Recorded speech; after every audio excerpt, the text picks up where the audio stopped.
previsto originalmente que, como es feriado nacional, pase al lunes 21. No obstante, la provincia ya anunció que también se va a conmemorar acá en el ámbito provincial, con lo cual tendríamos también un feriado provincial.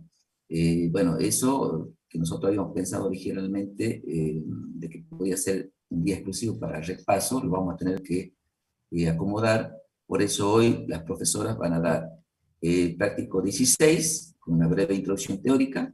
Vamos a concluir el práctico 16 y vamos a lograr, me parece, si nos da el tiempo y nos ayuda, a hacer una introducción del último tema de bienes de uso. Ya saben que este último tema para el parcial, que tiene que ver con la revaluación.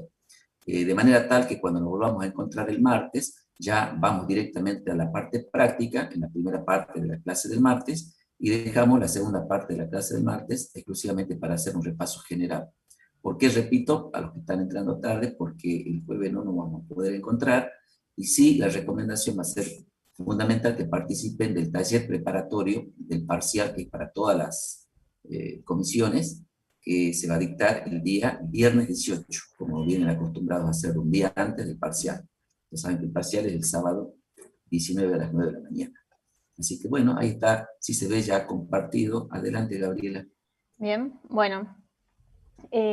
Seguimos con bienes de uso, que bueno, ya tuvimos un par de clases viendo el tema. Ahora vamos a ver unas cuestiones particulares que ya el contador Mariscal nos había explicado un poco antes, el tema del arrendamiento financiero leasing, y también el periodo de puesta en marcha de los bienes de propia producción. No sé si se pasa la pantalla o no. Ahí sí. Bien. En la resolución técnica 18, en el punto 4, hay una serie de definiciones conceptuales en donde nos aclaran los conceptos de, voy a ocultar esto por si no leo, qué es un arrendamiento, que es un acuerdo por el cual una persona, que es el arrendador, cede a otra, el arrendatario, el derecho de uso de un activo durante un tiempo determinado a cambio de una o más sumas de dinero, cuotas. Entonces tenemos que existe un bien del cual alguien es el titular, dueño, y le cede el uso o el derecho de uso a otra persona por una cuota, lo que conocemos también cotidianamente como alquiler. Dentro de este tipo de operaciones podemos encontrar arrendamiento financiero y arrendamientos operativos. El arrendamiento financiero o leasing financiero es un tipo de arrendamiento que transfiere sustancialmente todos los riesgos y ventajas inherentes a la propiedad del activo arrendado, cuya titularidad puede ser transferida o no. En contraprestación, el arrendatario se obliga a efectuar uno o más pagos que cubren el valor corriente del activo y las cargas financieras correspondientes. Y después tenemos el arrendamiento operativo, que en sentido contrario a la definición figurativa, digamos, de arrendamiento financiero, dice que son operativos todos los arrendamientos que no sean financieros, ¿sí?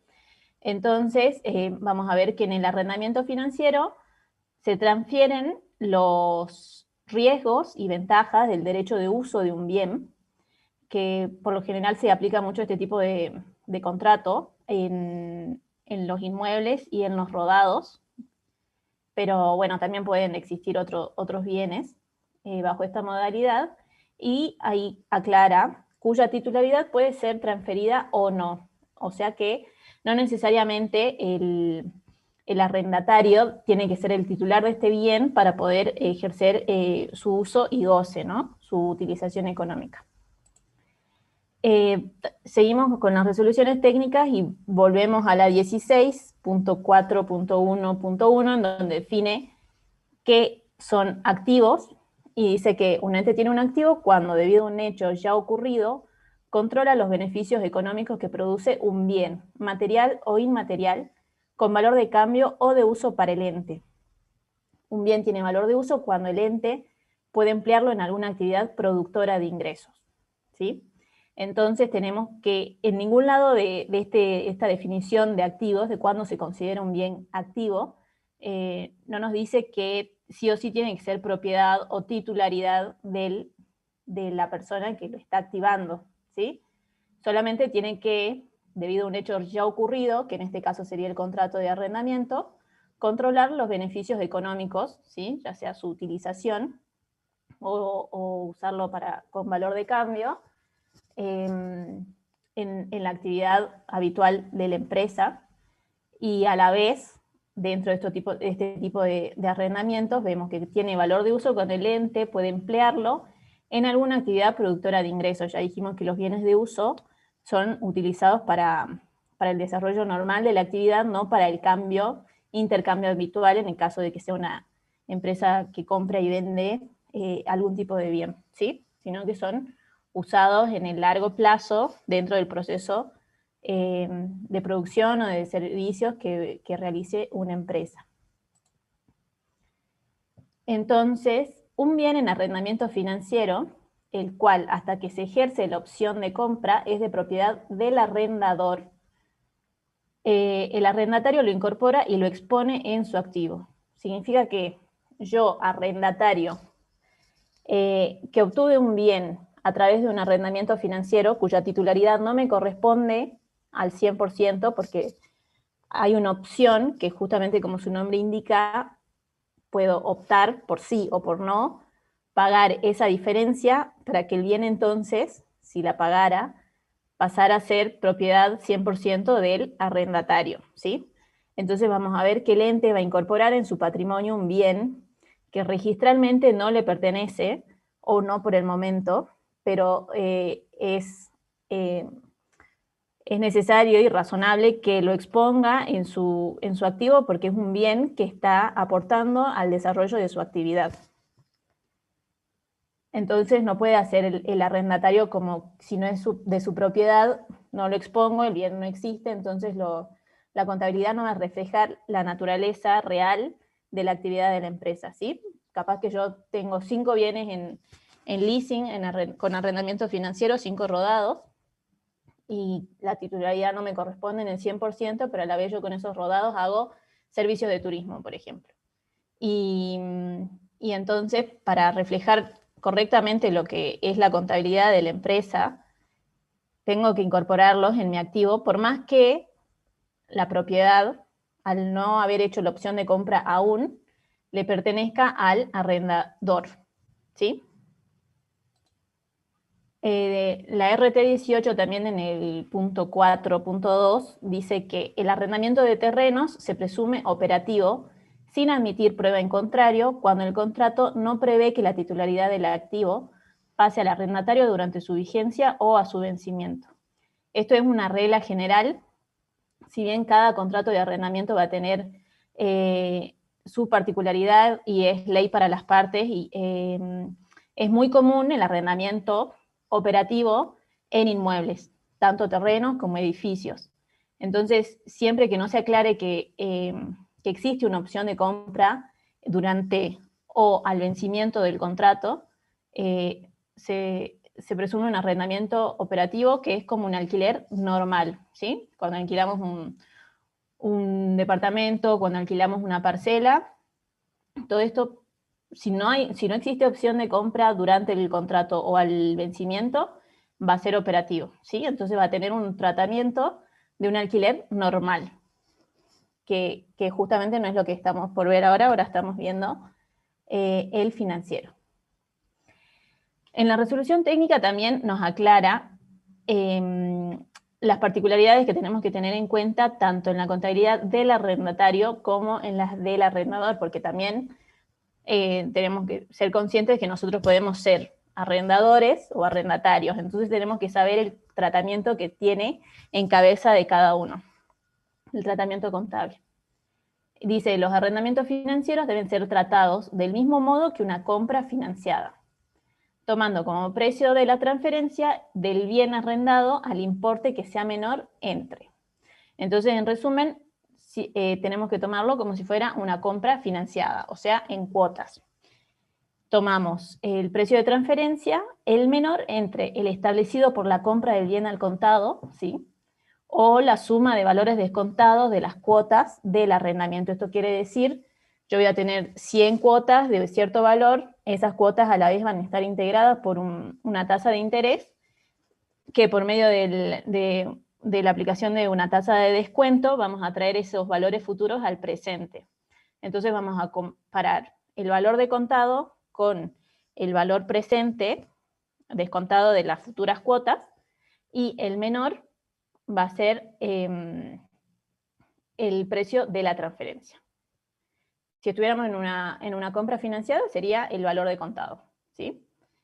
Pero si no existe publicado el valor del bien al contado, lo vamos a obtener mediante este proceso de aplicación de la tasa de descuento. Después tenemos que en la contabilidad del arrendador, en un caso general, los arrendamientos financieros deben reconocerse como una cuenta por cobrar. Es decir, cuando yo hago una venta financiada, reconocemos un crédito por un importe igual al valor descontado de la suma de las cuotas mínimas por el arrendamiento y cualquier valor residual no garantizado. Para el cálculo del valor descontado se utilizará la tasa de interés implícita del arrendamiento. Y cuando habla de valor residual no garantizado, por lo general, como el contrato de arrendamiento se aplica, como les había dicho, en rodados, por ejemplo, o en inmuebles, el mismo bien, como en los préstamos que son con garantía prendaria, el bien es garantía de la operación. Entonces, el valor residual no garantizado sería el valor residual que no esté cubierto por el valor del bien en sí, ¿sí? La medición del valor residual no garantizado se revisará periódicamente porque, bueno, todo esto puede sufrir alteraciones de valor, pero bueno, a lo que es la aplicación práctica, en este sentido, siempre se les va a dar el dato completo, digamos, y por lo general siempre estamos parados del otro lado, del arrendatario y no del arrendador, pero es para que ustedes sepan más o menos también que la contabilidad del arrendador tiene que ser un espejo de la del arrendatario, porque en sí no pueden reflejar lo mismo los dos y tienen que ser como opuestos, ¿sí? Y bueno, también en el práctico de hoy vamos a ver la parte de los bienes de propia producción, que pueden ser bienes de cambio o bienes de uso de propia producción. Ya lo habíamos visto también en algunos prácticos anteriores.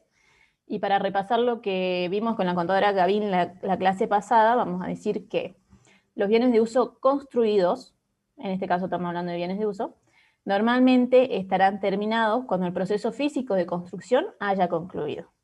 Sin embargo, en algunos casos, para que el activo pueda ser utilizado de acuerdo al uso planeado, se debe cumplir además un proceso de puesta en marcha de duración variable, durante el cual se lo somete a pruebas hasta que las mismas indican que se encuentra en condiciones de operar dentro de los parámetros de consumo y producción especificados en el proyecto inicial de construcción y considerados necesarios para lograr su viabilidad económica. Esto, en resumen, quiere decir que cuando tenemos un bien de uso que producimos nosotros mismos, vamos a tener, por ejemplo, un inmueble. Nosotros estamos haciendo una obra, un desarrollo inmobiliario para nuestras propias oficinas, que van a ser nuestros bienes de uso, ¿sí? Por lo general, una obra no necesita una puesta a punto, si bien tienen que pasar todas las pruebas de estabilidad y resistencia del concreto en sí, más las instalaciones eléctricas, sanitarias y demás. Una vez que el edificio se encuentra habilitado, ya está en condiciones de ser utilizado y habitado. En cambio, si este bien, por ejemplo, fuera algún rodado, alguna aeronave, alguna maquinaria específica, por lo general sí requiere un periodo de puesta en marcha para ver si es que está bien calibrado, si es que tiene alguna falla de funcionamiento y capaz que ahí sí transcurre un tiempo considerable hasta que se le da el apto técnico para que pueda ser aplicado correctamente a su utilización económica, ¿sí? Como bien de uso. Entonces, vamos a tener que los costos normales directamente asociados con dicho proceso, incluyendo los de las pruebas efectuadas, deben agregarse al costo del bien de uso. Cualquier ingreso que se obtuviere por la venta de producciones que tengan valor comercial deberá tratarse como una reducción de los costos del bien de uso referidos en el inciso anterior. ¿Se acuerdan del práctico anterior que vimos la máquina esa que hacía calzados? Y durante el periodo de puesta a punto, esos calzados se lograban vender en el mercado, capaz que a un precio menor al normal, pero igual eso implica una reducción en el costo de activación de esta maquinaria. La activación de estos costos cesará cuando el bien alcance las condiciones de operación antes mencionadas, ¿sí? Una vez que el bien está en aptas condiciones para ser implementado, ya dejamos de activar el costo, por ejemplo, de capacitación de mano de obra, dejamos de reducir el costo por la venta de los bienes producidos y ya empieza a ser un bien de uso normal, como si lo hubiéramos incorporado al patrimonio, si lo hubiéramos comprado recién, directamente listo para ser usado, ¿sí? Entonces, la situación que contemplamos en este caso es todo el procedimiento en el que tenemos que incurrir hasta que el bien se encuentre en esas condiciones. Los bienes producidos van a tener un costo que se va a componer de la suma del costo de los materiales e insumos necesarios para su producción, los costos de conversión, mano de obra, servicios y otras cargas, tanto variables como fijos, y los costos financieros que puedan asignárseles. El costo de los bienes producidos no debe incluir la porción de costos ocasionados por improductividades físicas o ineficiencias y ociosidad, producida por la falta de aprovechamiento. Los importes correspondientes a cantidades normales de materiales, mano de obra u otros costos de conversión desperdiciados razonablemente determinables y que distorsionen el costo de los bienes producidos no participarán en su determinación y deben ser reconocidos como resultados del periodo. Esto es solo un repaso, ya lo dio muy bien la contadora Gavín la clase pasada. Y también, y esto ténganlo en cuenta porque siempre es pregunta de final, que es el tratamiento de los componentes financieros, que ya lo vimos con el contador Mariscal en un principio, lo vimos también en la clase pasada con la contadora Gavín, y que es el tratamiento alternativo de los componentes financieros. ¿Cuál es el tratamiento general? Y el común, el normal, es enviarlo al resultado, ¿sí? Que los componentes financieros son gastos del periodo. Hay un tratamiento alternativo que excepcionalmente permite que estos gastos financieros se activen en el costo de un activo cuando cumplen estas condiciones sí o sí. Si el activo se encuentra en producción, construcción, montaje o terminación y tales procesos en razón de su naturaleza son de duración prolongada, y en este sentido la duración prolongada tiene que ser justamente por la naturaleza de la producción de estos bienes y no porque a alguien se le haya ocurrido demorar el proceso de producción, construcción, lo que sea, del bien, ¿sí? Tienen que ser excepcionalmente por la naturaleza que requiera la elaboración de ese producto. Tales procesos no se encuentran interrumpidos o solo se encuentran interrumpidos por demoras temporarias necesarias para preparar el activo para uso o venta, que tiene que ver con lo que vimos en el punto anterior también.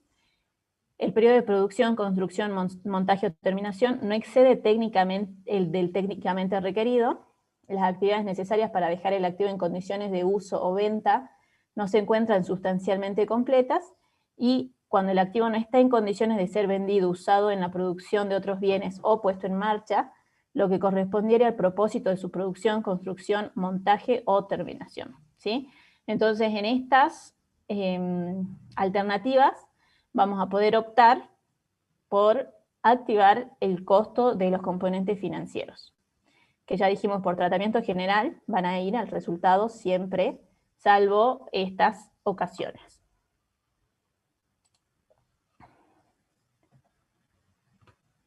Bueno, si no hay preguntas de esta introducción teórica, pasamos al práctico.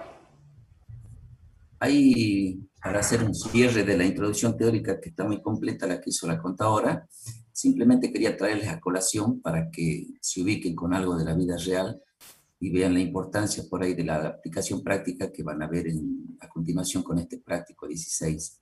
Y a mí me tocó en 2 ocasiones trabajar sobre arrendamientos financieros.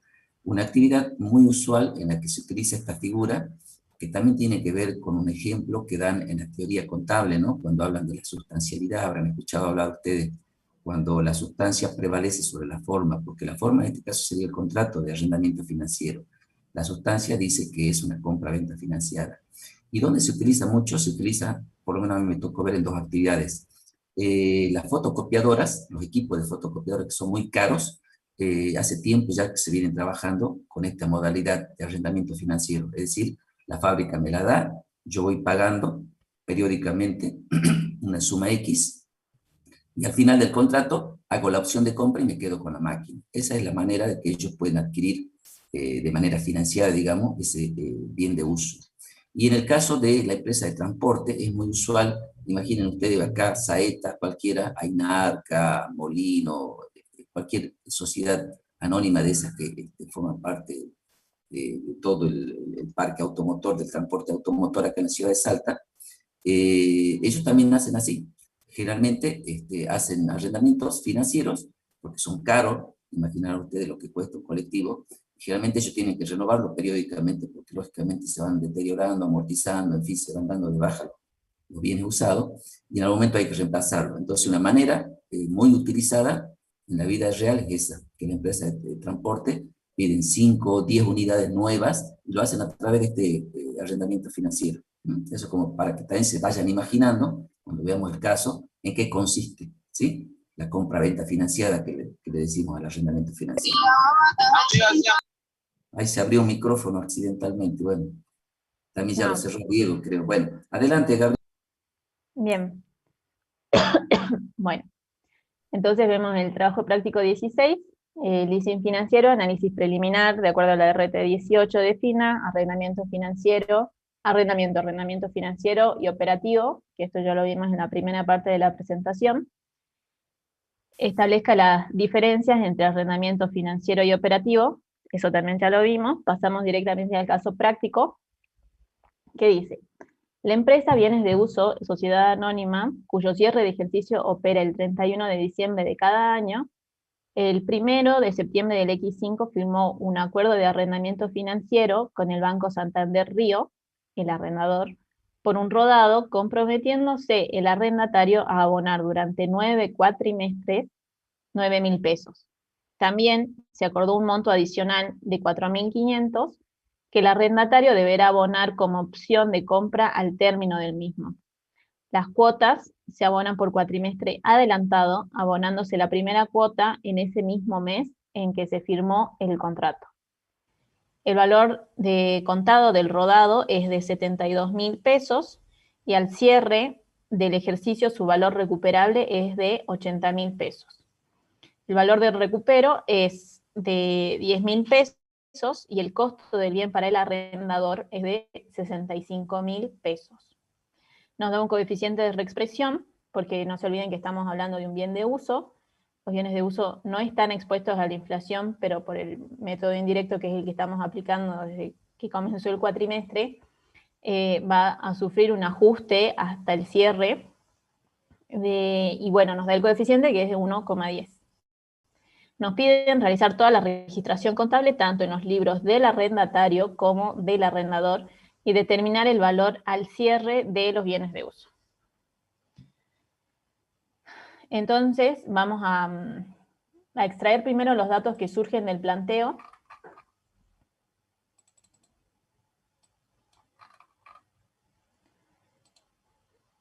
Que, bueno, es información que ya viene dada como dato, que la financiación, la compra del rodado era a 3 años, el enunciado nos dice 9 cuatrimestres, hay 3 cuatrimestres por año, son 3 años.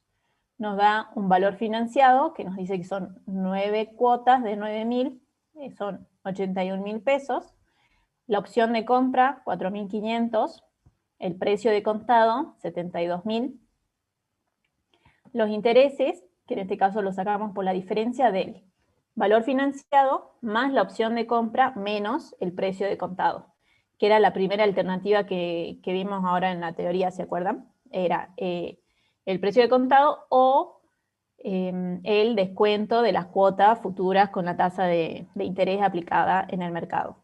Pero bueno, ahora como tenemos el dato del valor financiado y el precio de contado, la diferencia va a representar los intereses incluidos en esta operación. Entonces, por dividiendo estos intereses totales de los 9 cuatrimestres sobre los 9 cuatrimestres, vamos a obtener que el interés cuatrimestral es 1.500 pesos y la cuota de amortización, que tenemos el valor de origen, el precio de contado, menos el valor de recupero, que nos da el enunciado, que son 10.000 pesos, dividido 5, que el enunciado no nos aclara que la vida útil del bien son 5 años, pero por regla general, y en el caso de que los rodados no sean utilizados intensamente, por ejemplo, en la actividad minera, la cuota de amortización de los bienes es mucho más, de los rodados es mucho más corta por el uso intensivo que se le da, pero en un uso normal, por regla general, igual esto va a depender de cada actividad, la vida útil del rodado se aplica en 5 años. Entonces calculamos una amortización por 5 años.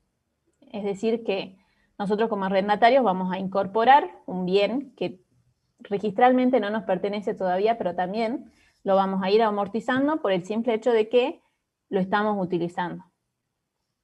Entonces vamos al 1 de septiembre del X5, que es la fecha en la que se celebra el contrato, vamos a dar de alta rodados en arrendamiento financiero, que es importante siempre que aclaremos esta situación, porque si fuera rodado solo, significa que el bien ya está a mi nombre, y acá estamos dentro de un régimen particular, que es el arrendamiento financiero, y es necesario que el nombre de la cuenta represente el bien que la integra, y también aclarar en las notas a los estados contables el estado de estos contratos y de estos bienes, ¿sí?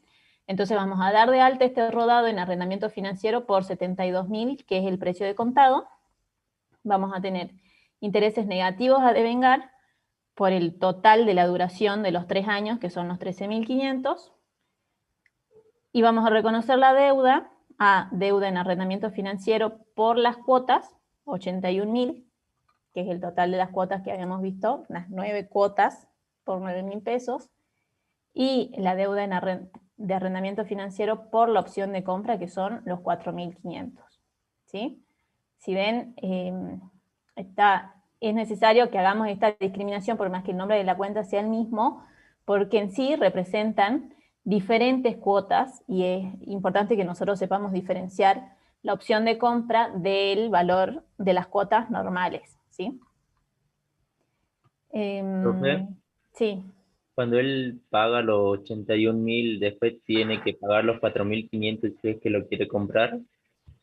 Claro, es opción de compra. Igual aquel enunciado nos dice como que ya al momento de firmar el contrato, comprometiéndose a abonar durante 9 cuatrimestres 9.000 pesos y acordó un monto adicional de 4.500, ¿sí? Entonces en el contrato ya establecen que esta opción ya la realizó el arrendatario, ¿sí? O sea, ya no va a ser una opción al cierre del contrato, sino que yo ya estoy reconociendo, yo ya hice la opción hoy, que después de 3 años voy a pagar 4.500 para que ese bien pase a ser de mi propiedad, registralmente hablando. Entonces, en este caso, reconocemos esta opción, pero ya no es tanta opción porque ya afirmaron que sí iban a hacer uso de esta opción. ¿Me entendés? Sí, sí, gracias. Bueno, de nada.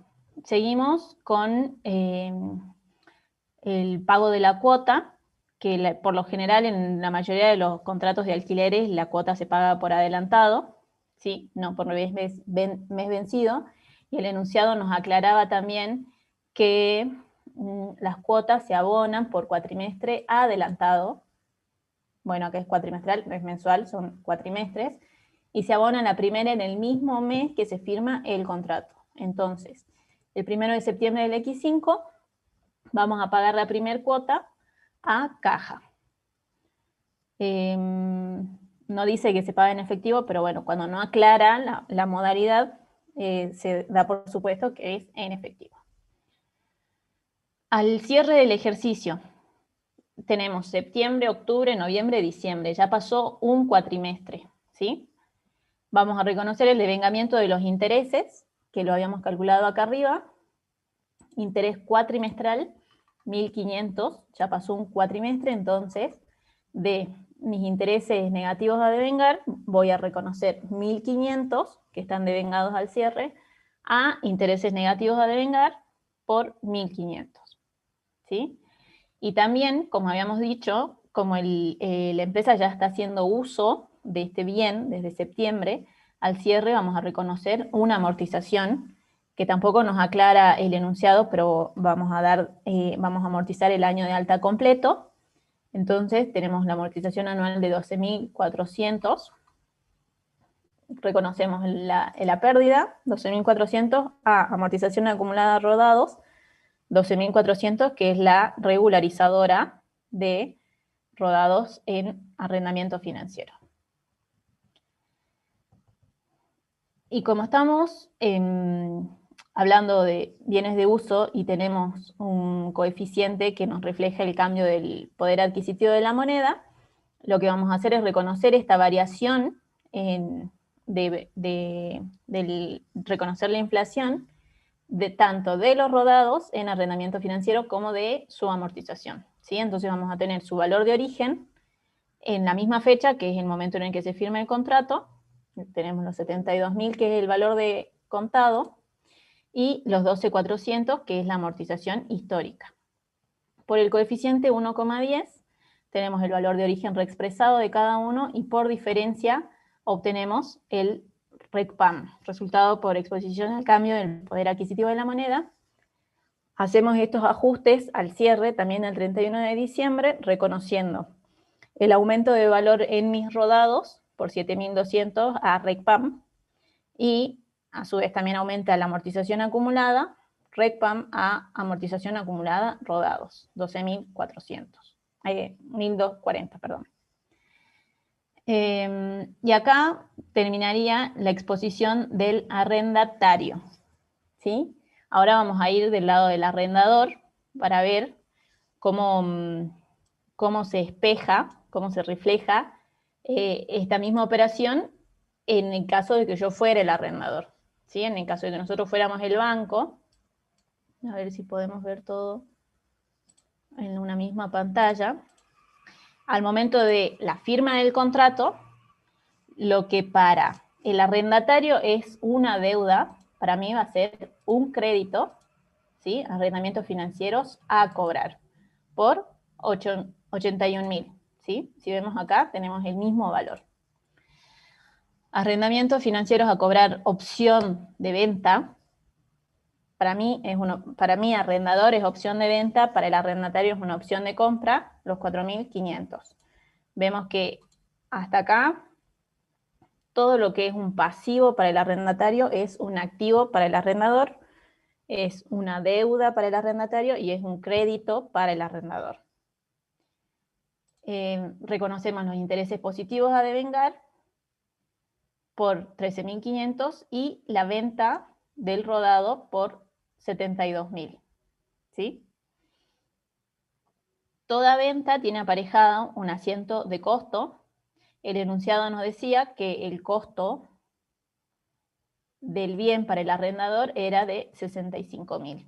Entonces tenemos costo rodado vendido a rodados para la venta, 65.000. Este asiento vemos que no está en la contabilidad del arrendatario. ¿Por qué? Porque la titularidad del bien estaba en el arrendador. Entonces es por eso que este reconocimiento del costo no se refleja dentro de la contabilidad del arrendatario, pero sí necesariamente en la del arrendador, sobre todo porque todo asiento de venta tiene aparejado un asiento de costo. Estemos hablando de bienes de cambio, en este caso.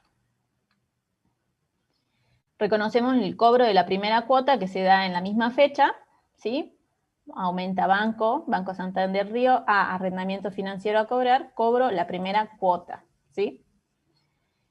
Y al cierre del ejercicio reconocemos el devengamiento de los intereses, que en el caso del arrendador son intereses positivos, en el caso del arrendatario eran intereses negativos, por 1.500.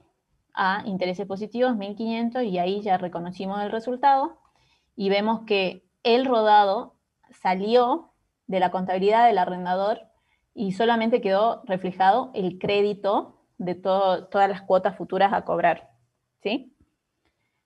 Y esto sería todo el práctico de leasing. No sé si tienen alguna pregunta antes que pasemos al caso que viene, pero en sí no es para tenerle mucho miedo, es mucho razonamiento y ponerse en cabeza de quién esté realizando las registraciones. No sé si hay alguna pregunta. Profe, Sí. en la denominación de las cuentas es así, o puedo ponerla, por ejemplo, yo que puso arrendamientos financieros a cobrar, Sí. o puedo poner por los 85.500,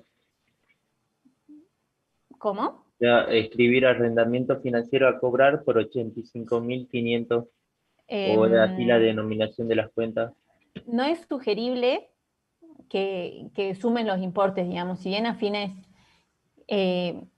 generales te va a dar el mismo valor, a la hora de que nosotros corrijamos va a ser más fácil entender que ustedes entendieron este práctico si es que hacen esta discriminación, porque en sí una cosa es el valor de la cuota del alquiler, por así decirlo, y otra cosa es el valor de la cuota de la opción, que la verdad es que no les cuesta nada a ustedes discriminarlo y a nosotros nos va a ayudar a entender que ustedes sí entendieron este práctico, entonces les sugiero que sí lo discriminen, si bien el Además nombre es el también, mismo. como Sí. dice su nombre, es una opción, o sea que puede, el arrendatario puede optar o no por la opción de compra, ¿sí? Entonces, es importante tenerlo separado porque en el caso de que no opte por la opción de compra, entonces, bueno, se va a cancelar esa única cuenta, que es la opción, y no, en cambio el otro se va a cancelar simplemente mientras se vayan pagando las cuotas, ¿sí? Por eso también es importante a los fines prácticos en su vida profesional también es importante porque son dos pasivos distintos, de naturaleza distinta, porque uno lo van a cancelar y la opción es optativo justamente. Entonces, por eso también es importante que esté discriminado. Les va a resultar más simple a ustedes el día de mañana cuando vayan a ver los mayores y ver que las dos cuentas son distintas, ¿sí? Para saber de dónde proviene cada una y cuál es, digamos, llamémosle obligatoria, que serían las cuotas, y la opción, que es algo optativo, independientemente del desarrollo del trabajo práctico y de lo que hagan ustedes en el parcial.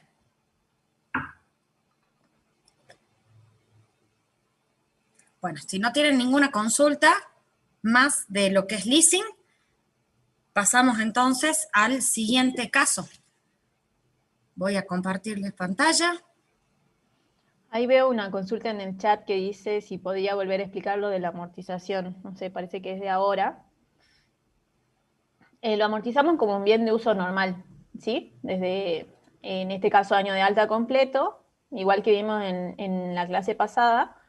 A ver si le comparto. Habíamos calculado primero la cuota de amortización, que es el valor de origen menos el valor de recupero, sobre los 5 años, que es la vida útil genérica que tienen los rodados. Y son los 12.400 que reconocemos como amortización acumulada. En la contabilidad del arrendatario, ya vimos que en el arrendador el bien de uso salió, entonces el arrendador no lo va a amortizar porque ya no lo está utilizando, corresponde que lo amortice quien efectivamente hace la utilización económica del bien. Entonces es un asiento normal de amortización como si fuera un bien, un rodado, no en arrendamiento financiero, sino un rodado normal. No tiene mucho más que eso, no sé si quedó claro. Abigail creo que era. Abigail. ¿Se entendió?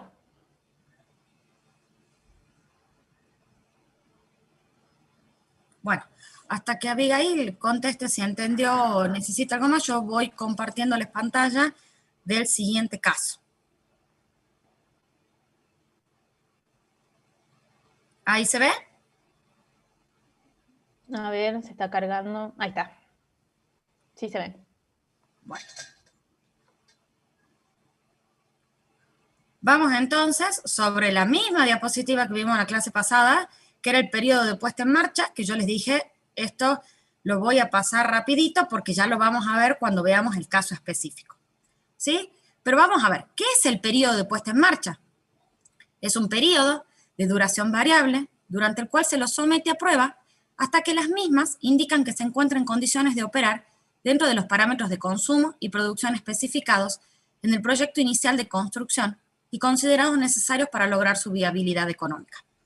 ¿Sí? Poniéndonos en tema, es en el caso de los bienes de uso producidos, en que, por ejemplo, si estamos en presencia de una maquinaria, que esta maquinaria va a producir determinado producto, ¿sí? Para yo poder decir que la maquinaria está ya en condiciones de ser utilizada para el fin que fue creado, es necesario someterla a un periodo de puesta en marcha. ¿Y qué es el periodo de puesta en marcha? El periodo durante el cual se prueba, se realizan unidades del producto que va a producir esta maquinaria para ver si estas unidades están adquiriendo la calidad especificada, ¿sí? A la cual nosotros queremos llegar. Entonces, durante ese periodo de puesta en marcha se van a realizar determinadas producciones del producto. ¿Qué es lo que nos dice la resolución técnica que tenemos que hacer en esta situación? Nos dice que los costos normales directamente asociados a dicho proceso, incluyendo lo de las pruebas efectuadas, deben agregarse al costo del bien. O sea que todos los costos que nosotros llevemos a cabo durante el periodo de puesta en marcha con el objeto de producir estas unidades durante la prueba van a sumarse al costo del bien, ¿sí? Se va a considerar como un costo necesario. Pero además nos dice que cualquier ingreso que se obtuviere por la venta de producciones que tengan valor comercial deberán tratarse como una reducción de los costos referidos en el inciso anterior.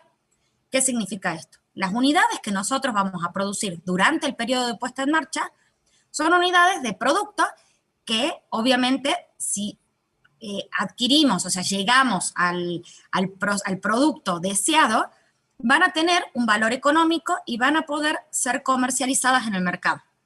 Bueno, todos los ingresos que provengan de esas ventas, de la venta de esos productos, van a ser tratados como una reducción de los costos que, como ahí lo indica, los costos referidos en el inciso anterior. ¿Cuáles costos? Y los costos normales de llevar a cabo este periodo de puesta en marcha. ¿Y cuándo van a cesar estos costos? Cuando el bien alcance las condiciones de operación antes mencionadas y no se prolongará si con posterioridad a este momento el bien fuera utilizado por debajo de su capacidad normal o generara pérdidas operativas o ganancias inferiores a las proyectadas. ¿A qué viene esto? ¿Se acuerdan que nosotros dijimos que para los bienes producidos no debíamos tener en cuenta ni la capacidad ociosa de la planta, ni todos aquellos desperdicios que se pudieran producir, que todo eso no va a formar parte del costo del bien, ¿sí? Las improductividades, ociosidades, ¿se acuerdan que habíamos visto eso? Bueno, todo eso ya no vamos a seguirlo sumando a esta activación de costos, porque ya no forman parte del costo del bien, ¿sí? Por eso va a cesar en el momento en que ya llegamos a las condiciones de operación que nosotros queremos, ¿sí? A las condiciones de operación requeridas. Si después de eso tenemos ociosidades, improductividades o lo que sea, ya no me interesa, ¿sí? Ya cuando yo llegué a las condiciones de operación requeridas y las que yo estoy buscando, ahí se acaba el proceso de acumulación de costos, ¿sí? Ahora, habiendo dicho esto, vamos a pasar entonces a ver el ejercicio. Si me deja avanzar, ahí está. Este es el caso que nosotros tenemos dentro del trabajo práctico. Se trata de una empresa editora que finalizó la construcción de una maquinaria, incorporándola a su activo por 100.000. La misma requiere de un mes más a los efectos de realizar ajustes necesarios para optimizar su funcionamiento. Durante ese periodo de prueba y puesta en marcha, se realizan ventas correspondientes a las publicaciones realizadas por la maquinaria. Se generan ingresos por 5.000 y costos vinculados con dicha venta por 2.000. A su vez, se incurren en gastos de ajustes necesarios y puesta a punto del bien de uso por 800. ¿Sí? Entonces, fíjense, ya tenemos una maquinaria, olvídense de la primera parte, ya la tenemos activada, ¿sí? Ya tenemos en nuestro activo maquinaria por 100.000. ¿Qué incluye ese costo de la maquinaria? A los fines de este práctico no nos interesa, ¿sí? Seguramente va a incluir todas las erogaciones que se realizaron para que el bien esté en condiciones de ser utilizado, ¿sí? Nos focalicemos entonces en el periodo de puesta en marcha. ¿Qué es lo que nos dice? Que se realizaron pruebas del producto y se pudieron vender las publicaciones realizadas con la máquina, ¿sí? Por estas ventas se generaron ingresos por 5.000. Pero para llevar a cabo estas publicaciones, se incurrieron en costos por 2.000 pesos. ¿Qué va a incluir este costo? Y no sé, imagínense, es, qué sé yo, una empresa editora y son publicaciones. Entonces va a tener el costo del papel, de la tinta, qué sé yo, qué más puede tener. Imagínenselo ustedes. A su vez, nos dice que incurren gastos de ajustes y puesta a punto del bien de uso por 800. Claro, cuando fue realizando todas estas publicaciones, se dieron cuenta que, bueno, tengo que ajustar acá, tengo que ajustar allá, entonces se incurrieron en gastos para que las publicaciones esas que nosotros estamos vendiendo terminen estando en óptimas condiciones para poder decir, bueno, listo, ya está, acá obtuve las publicaciones como yo las quería, como la maquinaria, los requerimientos de la maquinaria lo especificaba, que estos son cosas que surgen cuando se empieza a probar la maquinaria, ¿sí? Antes no se sabía que estos ajustes eran necesarios. Cuando se empieza a utilizar, nos damos cuenta que es necesario hacer ajustes y para esos ajustes resulta que se incurren en gastos por 800, ¿sí? Ahora vamos a ver cómo va a ser la registración de un caso como este. Primero vamos a empezar con los gastos necesarios de la puesta a punto del bien. Los 800 pesos estos que nos dimos cuenta que era necesario ajustar. Estos costos van a formar parte del costo del bien, ¿sí? ¿Se acuerdan que es lo que vimos en la primera diapositiva que vimos hoy? Entonces vamos a hacer maquinarias a caja por 800. Es un costo necesario, por lo tanto va a formar parte del activo.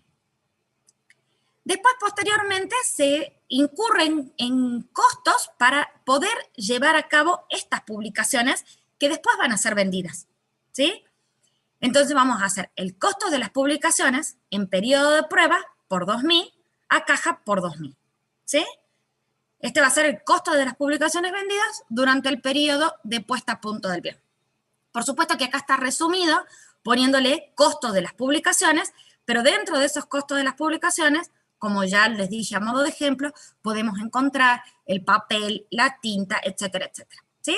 Muy posiblemente todos estos gastos van a irse, a medida que se van erogando, se van a ir realizando los asientos respectivos, pero posteriormente van a ser gastos que van a formar parte del costo del bien, por lo tanto van a pasar a formar parte de la cuenta costo de publicaciones, ¿sí? ¿Y después qué ocurre? Bueno, estas publicaciones se venden. ¿Y qué nos decía? Que teníamos un ingreso por 5.000. Entonces vamos a registrar ese ingreso por 5.000, nos ingresa el efectivo, por lo tanto tenemos caja debitada por 5.000. ¿Y qué es lo que vamos a hacer? Vamos a dar de baja el costo de las publicaciones, que en el asiento anterior, en este, si me deja mover el cursor, en este asiento los habíamos tenido en cuenta, todo este costo de las publicaciones, los vamos a dar de baja, ¿sí? Vamos a hacer el costo de las publicaciones durante el periodo de prueba por 2.000 y por la diferencia vamos a utilizar la cuenta resultado venta publicaciones en el periodo de prueba por 3.000. Por lo tanto, tuvimos una ganancia de 3.000 pesos por estas publicaciones que se efectuaron durante el periodo de prueba y que pudieron ser vendidas, ¿sí? Ustedes me dirían, ¿pero por qué no usamos la cuenta ventas? Porque estamos en el periodo de prueba, ¿sí? Todavía no estamos en la actividad principal del ente, en donde correspondería usar la cuenta venta. Por eso se hace directamente tomando el resultado que surge de la venta de estas publicaciones, se lo toma como una cuenta de resultado positivo que no va a formar parte de la venta propiamente dicha que hace a la actividad principal de la empresa, ¿sí? Y ahora bien, ¿se acuerdan que acá en el primer asiento hicimos maquinaria a caja por los gastos necesarios que se incurrieron durante el periodo de puesta en marcha del bien? Ahora, ¿qué vamos a hacer? Este resultado de las publicaciones, ¿se acuerdan que nos decía? A ver, vamos a volver un poquitito. Nos decía que cualquier ingreso que se obtuviere por la venta de producciones que tenga valor comercial deberá tratarse como una reducción de costos de los costos referidos en el inciso anterior. ¿Y cuáles son los costos referidos en el inciso anterior? Los costos normales directamente asociados con dicho proyecto que deben agregarse al costo del bien. Entonces, nosotros este resultado por la venta, ¿sí?, vamos a tomarlo como una reducción de costos de los costos que se incurrieron durante el periodo de prueba, no de toda la maquinaria, de los costos incurridos durante el periodo de prueba únicamente. Entonces, yo por la venta de las publicaciones tuve una ganancia de 3.000 pesos, y yo durante el periodo de prueba tuve gastos necesarios por 800. Entonces, ahí va a estar mi límite, ¿sí?, mi límite de cuánto puedo yo considerar como una reducción de costo de este resultado que yo tuve por las publicaciones, ¿sí? Ustedes imagínense que el periodo de puesta en marcha del bien, tómenlo como un proceso adicional que va a tener la maquinaria. Entonces, el resultado que yo obtenga por la venta de estas publicaciones, únicamente lo voy a poder asociar con los costos incurridos durante el periodo de prueba y no con todos los costos incurridos desde que se comenzó a producir el bien, ¿sí? Únicamente con esos costos, con los costos del periodo de prueba. Por lo tanto, esta reducción de costos de la que me habla la resolución técnica, voy a tener un límite que son los costos incurridos durante el periodo de prueba. Por eso voy a hacer el resultado de la venta de las publicaciones por 800 y a maquinarias 800. ¿Sí? Entonces, fíjense lo que nos dice abajo. Es la reducción de costos de la maquinaria por el ingreso neto producido por las ventas en el periodo de prueba, en el periodo de puesta a punto del bien. ¿Sí? Con eso, entonces, ya tenemos resuelto nuestro trabajo práctico, nuestro segundo caso. Antes de pasar a las consultas que seguramente tienen, yo voy a dejar de compartir acá un ratito y les quiero mostrar de dónde sale esta interpretación, porque ustedes vieron que se entiende, pero podría prestarse a múltiples interpretaciones el tema de hasta dónde va la reducción de costos. Entonces yo tengo, si lo encuentro, acá lo tengo, les traje el informe 30, espérenme que no lo puedo ver. A ver, espérenme un segundito. Voy a dejarlo acá abierto mejor y después voy a compartir antes de... Yo les quiero mostrar el informe 30, ¿sí? El informe 30 es un informe, esperen que me acuerden qué página está, en la 44, así volvemos. El informe 30 es un informe, ¿sí?, realizado por el CECIT del área contabilidad, exclusivamente de bienes de uso, ¿sí? Yo les recomiendo que este informe 30 lo descarguen, lo pueden encontrar en la página de la Federación, en la página de la FAPSE. Si ponen en Google informe 30 FAPSE, van a encontrarlo para poder descargarlo. Y en este informe 30 está, fíjense, quién es uno de sus autores, el rector de la Universidad Nacional de Salta, y van a encontrar bien detallado todo lo que hace a los bienes de uso en general. Yo les recomiendo que este informe lo descarguen, lo tengan como material de estudio para, principalmente para el examen final. Pero además de tener todas las cuestiones teóricas que les va a servir a la hora de estudiar, al final del informe tienen todo un apartado que son casos prácticos. Fíjense que empieza por acá, segunda parte, acá empieza, cuestiones prácticas. También esto les puede servir tienen de todas las condiciones particulares, por ejemplo, cuando nosotros vimos teórico, lo vimos porque no vimos un trabajo práctico, qué pasa con los bienes incorporados por trueque, tienen acá casos prácticos de todo para que puedan terminar de entender y también les puede servir a los fines de practicar en el caso que haya algún ejercicio que se adapte a lo que nosotros estuvimos viendo. ¿Sí? Ahora pasemos entonces al mismo que estamos viendo, el ejercicio que nosotros tomamos para la cartilla de trabajos prácticos sale exactamente de este informe, ¿sí? Tenemos este caso número 3, que es el periodo de puesta en marcha. Fíjense que es el mismo, ¿sí? Si lo leen, se van a dar cuenta que es el mismo. ¿Qué les quiero mostrar yo acá? Aparte de que, bueno, tenemos la misma resolución, los mismos asientos, ¿qué interpretación nos hace este informe 30? Nos dice, en el punto 4.2.6 de la segunda parte de la resolución técnica 17, acápite B, indica, cualquier ingreso que se obtuviere por la venta de producciones que tengan valor comercial deberá tratarse como una reducción de los costos referidos en el inciso anterior. Y acá nos da la interpretación de por qué yo les estoy diciendo esto de que la reducción de costos tiene un límite hasta los costos incurridos durante el periodo de puesta en marcha. Dice, se interpretan que cuando indica ingreso, interpretamos ingreso neto. Por eso nosotros hacemos la diferencia entre el valor de venta y los costos incurridos. Ingreso neto. ¿Neto de qué? De los costos. ¿Sí? Si no, directamente, si lo interpretáramos de otra forma, posiblemente podríamos directamente tomar la venta, pero no, se interpreta que cuando dice ingreso es ingreso neto. Y dice que cuando indica reducción de los costos referidos en el inciso anterior, interpretamos que puede deducirse solo hasta el total de los costos incurridos en el periodo de puesta en marcha y que fueron agregados al bien en cuestión. ¿Sí?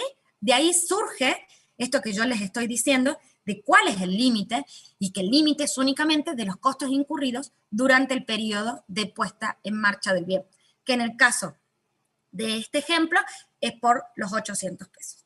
¿Sí? Con eso, esa es la interpretación que realiza el informe 30, que es la interpretación que adoptamos, ¿sí? Que podría, por supuesto, que lo que les dije en un momento, podría prestarse a otras interpretaciones, pero por suerte tenemos este informe 30 que nos viene a aclarar un poquitito el panorama, ¿sí? Con eso entonces terminaríamos lo que es el segundo caso del trabajo práctico, no me acuerdo qué número de trabajo práctico es, pero ustedes sí saben porque la tienen ahí a su cartilla, me imagino. Así que no sé si tienen alguna consulta de esto. Profesora, buen día. Buen día. Los 2.200 que sobran del resultado venta a la publicación quedarían en el resultado del periodo de la empresa. Exactamente. Ah, bueno. Exactamente, quedarían en el, claro, te va a quedar la cuenta resultado venta publicaciones, va a seguir teniendo saldo y es una cuenta de resultado positivo, por lo tanto va a formar parte del estado de resultado de la empresa, efectivamente. Los 2.200. Bueno. Exactamente, los 2.200. Cuando vos mayorices resultado de venta publicaciones, vas a tener al haber los 3.000 y al debe los 800.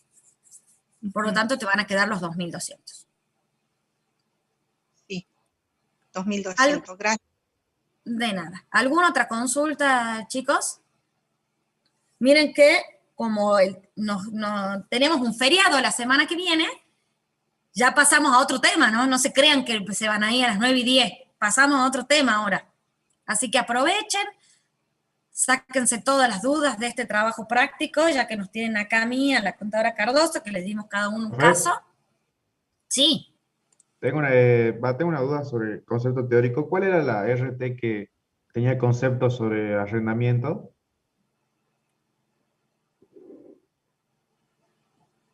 La 18. ¿La 18? Ah, gracias. Sí. Bueno, ¿alguna otra consulta, chicos?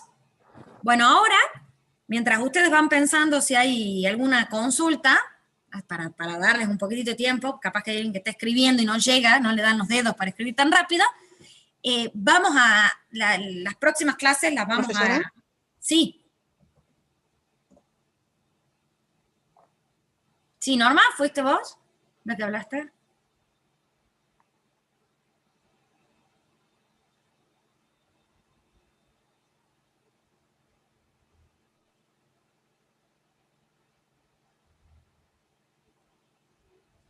Bueno, no sé quién quería hablar.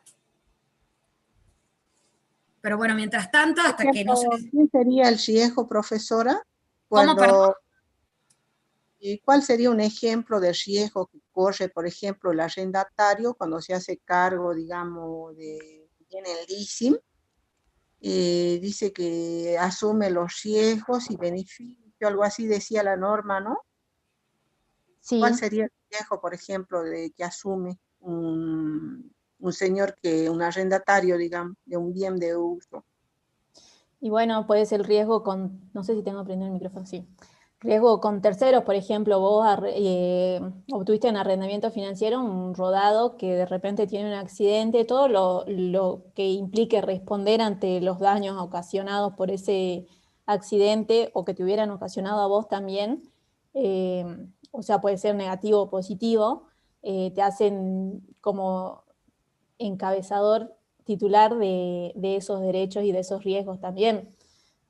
Si vos tenés un accidente, no significa que no le vas a tener que pagar las cuotas al arrendador, ¿sí? Es como que vos asumís toda esa responsabilidad.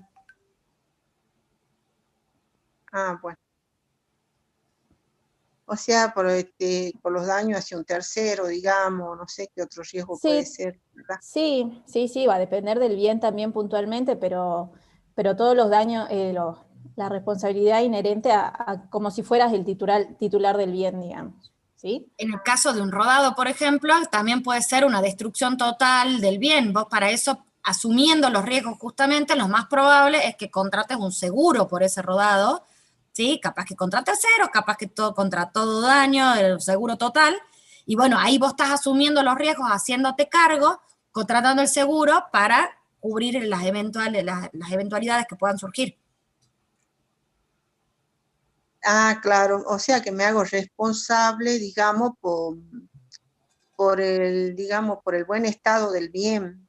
Tendría que contratar un seguro, como dice, un seguro total, que qué sé yo, si está en mi empresa, seguro contra incendio, esas cosas.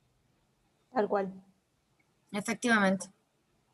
Ah, bueno, o sea que tengo que actuar como si fuese el propietario de ese bien. Bien, Exacto. Así es. Bueno, gracias. de nada. Entonces, a ver, ¿cómo vamos a esquematizar las clases siguientes? Ahora, la idea es tratar de dejarles un espacio para que ustedes puedan hacer consultas, ¿sí?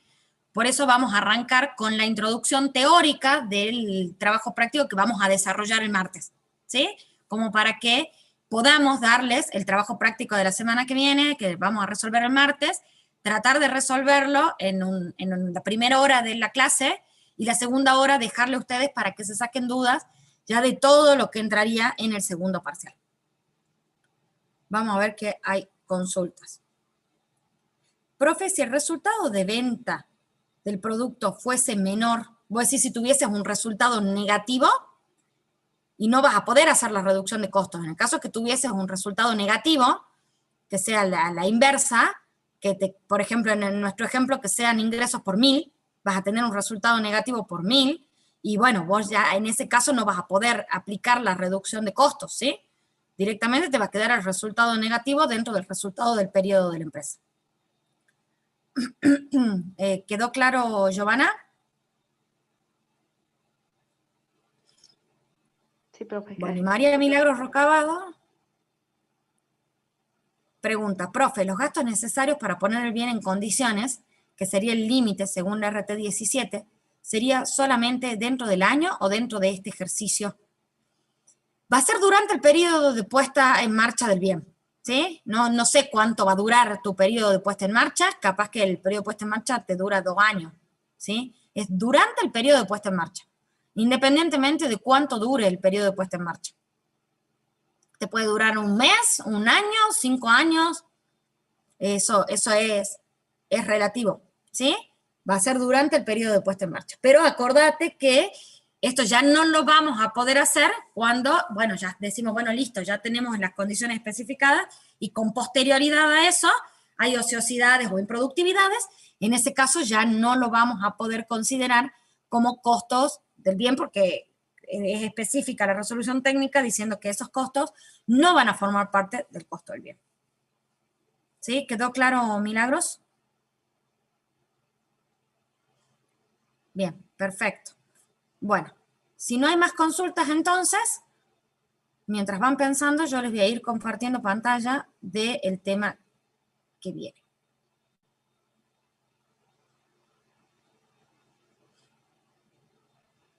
Bueno, arrancamos entonces con la introducción teórica del modelo de revaluación. Ustedes ya la dieron con el contador Torres a la clase de bienes de uso teórica, donde obviamente ya abordaron el tema del modelo de revaluación. ¿Sí? Voy a ampliar esto para que lo vean en pantalla completa. ¿Qué es el modelo de revaluación? La resolución técnica 17 admite la opción de la revaluación solo para los bienes, excepto activos biológicos, bienes de uso, ahí completen bienes de uso, excepto activos biológicos, realizadas con posterioridad a su reconocimiento inicial como tales, a valor de costo de adquisición. El modelo de revaluación consiste en reemplazar el valor contable del activo a ese momento por su valor revaluado. A ver, vamos a ponernos en tema. Nosotros adquirimos un bien de uso, ¿sí? Por ejemplo, un rodado, y lo incorporamos a nuestro patrimonio a valor de costo de adquisición, como ya vimos en la clase pasada, ¿sí? Ese va a ser el valor de incorporación al patrimonio, ¿sí? Y con posterioridad a este reconocimiento inicial, decidimos utilizar la opción, fíjense que nos dice que la resolución técnica 17 lo admite como opción, decidimos revaluar este bien. ¿En qué consiste esta revaluación? Es en reemplazar el valor del activo por su valor revaluado. ¿Pero qué es el valor revaluado? Es el valor razonable al momento de la revaluación. ¿Y qué se considera valor razonable? Valor razonable es el importe por el cual un activo podría ser intercambiado entre partes interesadas y debidamente informadas en una transacción de contado realizada en condiciones de independencia mutua. ¿Qué es esto? El valor de mercado, ¿sí? Si yo hoy quiero ir a vender ese rodado, ¿cuál sería el precio que me pagarían por él? ¿Sí? Eso es lo que nos está diciendo. El importe por el cual podría ser intercambiado entre partes interesadas y debidamente informadas, ¿sí? En una transacción de contado, por supuesto, porque no vamos a tener en cuenta los componentes financieros, ¿sí? Entonces, ¿en qué consiste el modelo de revaluación? En reemplazar el valor contable del activo, o sea, el valor que yo tengo al momento en que decido realizar la revaluación, por su valor revaluado o por su valor razonable. Ahora bien, ¿cómo vamos a hacer para determinar ese valor razonable? Y la resolución técnica nos da distintas opciones. Nos dice, si el bien para el cual